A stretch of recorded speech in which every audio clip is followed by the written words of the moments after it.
5, 6, 7, 8, 9, 10, 11, 12, 13, 14. Sem vodja usposabljanja za rdeče baretke, ki je nekakšna iniciacija novih pripadnikov in ga imenujemo Sokolji let.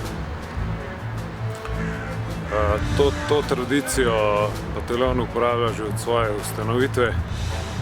Na Sokoljem letu se kandidati srečajo z ritmom, delom in disciplino v enoti in na koncu ponosno prejmejo rdečo baretko, ki je simbol enote.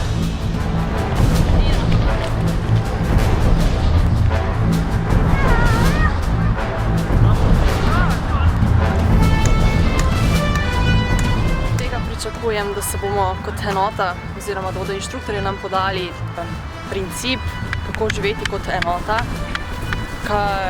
na kaj moramo biti ponosni in seveda ena od teh reči je tudi, da bomo s ponosom nosili rdečo baretko, ki je znamenje neke zvestobe, pripadnosti, pa mislim, da tudi medsebojnega spoštovanja v enoti.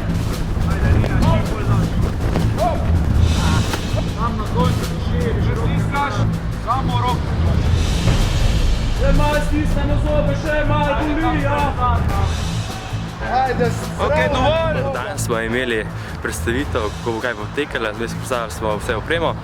Danes pa imamo bojno telovadbo na sporedu, tako da z teden bomo ponovili vse, kar smo delali v TSV Novi Soju na višji osnovni vaji in po teh tednih komaj čakam, da imamo podelitev v Ljubljani za baretko.